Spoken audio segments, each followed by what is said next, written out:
इंसान को जब चीजें पता नहीं होती ना, तो वो अक्सर गलतियां कर बैठता है। ऐसी बहुत सारी गलतियां मैंने भी की है।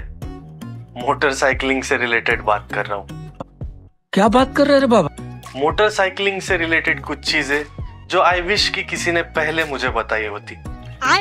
फर्स्ट, मोटरसाइकिल खरीदने से पहले करने वाला रिसर्च और तैयारी। मुझे याद है जब मैंने मेरी पहली मोटरसाइकिल खरीदी थी, मैंने जस्ट उसके लुक्स देखे थे, बाकी कुछ नहीं। और बाद में मुझे इतना पछतावा हुआ कि आज मैं उसकी बात नहीं करना चाहता। हमेशा ध्यान में रखिए, कोई भी मोटरसाइकिल खरीदते वक्त उससे पहले आपको उसको चला के देखना है। तभी आपको समझेगा कि वो गाड़ी आपके लिए और आप उस गाड़ी के लिए कंफर्टेबल हो या नहीं। तो बस दिखने पे ना जाए, उसको चला के जरूर देखें। Second, importance of motorcycle helmet. Motorcycle helmet पहनने के फायदे। मुझे याद है कि सबसे पहले जब मैंने हेलमेट पहनना शुरू किया, वो जस्ट मामू लोग के डर की वजह से, आई एम सॉरी, पुलिस लोगों के डर की वजह से मैंने हेलमेट पहनना स्टार्ट किया था। बट जैसे मैं उसको यूज करते गया और जैसे मैंने सिनेरियोज देखे, मेरे सामने कुछ एक्सीडेंट्स हुए, उसके बाद मैंने समझ लिया कि हेलमेट पहनना कितना ज़रूरी होता है। मैं यहाँ बस सेफ्टी की बात नहीं कर रहा, कन्वीनियंस और कंफर्ट की भी बात कर रहा हूँ।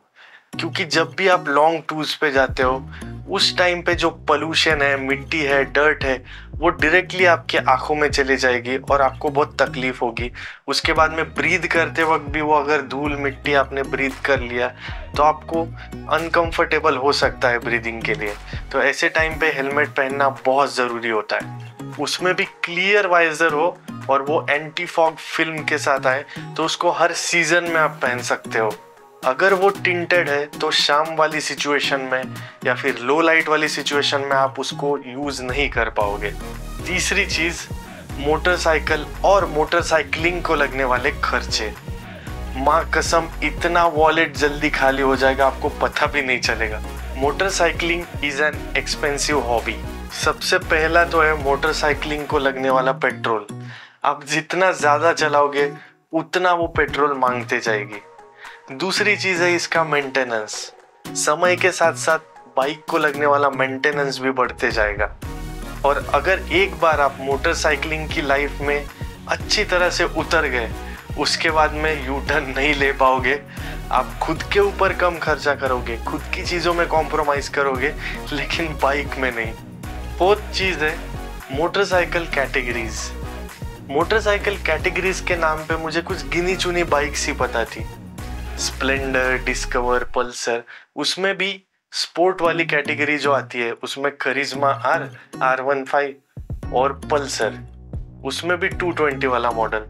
यही मुझे लगता था कि मोटरसाइकिलिंग का वर्ल्ड है, बट ऐसा नहीं है। इसके अलावा भी बहुत सारी बाइक्स मार्केट में आती है, अलग अलग कैटेगरीज की आती है। तो आपको पहले आपका इंटरेस्ट जान लेना है, उसको चला के देखना है, और तभी आपको कोई कैटेगरी चूज करनी है। नहीं तो आप कोई टाइम पास वाली गाड़ी खरीद लोगे और बाद में आपको लगेगा कि अरे मेरा इंटरेस्ट तो इसमें है ही नहीं। आज की बात करने जाओगे तो मार्केट में ढेर सारी गाड़ियां हैं। Sports bike, adventure bikes, tourers, dual sports, scramblers category, ये सारी कैटेगरीज है। सारी कैटेगरीज एक्सप्लोर करें और बाद में ही कोई गाड़ी चूज करें।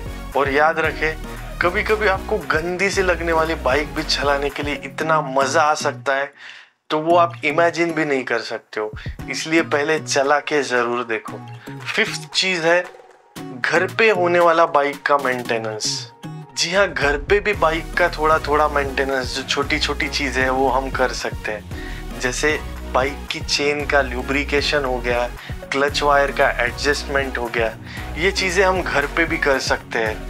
ये चीज़ें अगर किसी ने पहले मुझे बताई होती तो मैं गैराज में बार बार जाके खर्चा करने से बचा होता, क्योंकि हर लुब्रिकेशन को 200, 300, 400 रुपए भी लग सकते हैं। तो वो अगर लुब्रिकेंट आप घर पे ही लेते हो और यूज़ करते हो तो आपको बहुत सस्ते में गिरेगा।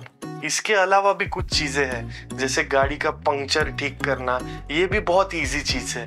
ये अगर आप सीख लेते हो तो आपके ढेरों पैसे बच सकते हैं। क्योंकि मेरे साथ पहले भी एक ऐसा एक्सपीरियंस आ चुका है और बहुत सारे लोगों ने भी एक्सपीरियंस किया होगा कि एक बार मैं गाड़ी लेके निकला था, मेरे गाड़ी की हवा उतर गई। वो पहले की बातें थी ऑलमोस्ट, तो मुझे इतना नॉलेज नहीं था। मैंने एक गैराज पे गाड़ी रोकी पंक्चर ठीक कराने के लिए। पंक्चर ठीक कराते वक्त उसने मेरे गाड़ी के टायर में 11 पंक्चर निकाले और हर पंक्चर के लिए उसने मेरे से 100 रुपीज़ ले। तो ऐसे मेरे अराउंड 1100 रुपये तक चले गए थे। तो देखिए इतना नुकसान। उसमें कुछ पैसे और ऐड कर देता तो मेरे लिए दूसरा टायर भी मैं खरीद सकता था। तो ऐसी चीज़ें भी हो सकती है, इसलिए ये मेंटेनेंस आप घर पे करते हो तो और बेहतर रहता है। और इसका एडवांटेज ये भी है कि कोई ऐसे एरिया में आपकी गाड़ी पंक्चर हो जाती है जहाँ पे कोई गराज या फिर पंक्चर वाली दुकानें एग्जिस्ट नहीं करती, तो उस टाइम पे ये वाली टेक्निक्स जो आपने सीखी है वो आपको एक जगह पे अटकने से बचा सकती है। ये थी मेरी कुछ चीज़ें जो आई विश मुझे पहले किसी ने बताई होती। क्या आपके दिमाग में भी ऐसी कोई चीज़ें हैं जो आपको अभी पता चली है बट आप विश करते हैं कि पहले किसी ने आपको बताई होगी? तो ऐसी कोई चीज़ें हैं तो आप कमेंट्स में लिखना ना भूलिए। ऐसे ही वीडियोस और देखने के मेरे चैनल को सब्सक्राइब करें। मिलते हैं ऐसे ही किसी और एक वीडियो में और एक नए टॉपिक के साथ। तब तक के लिए बाय।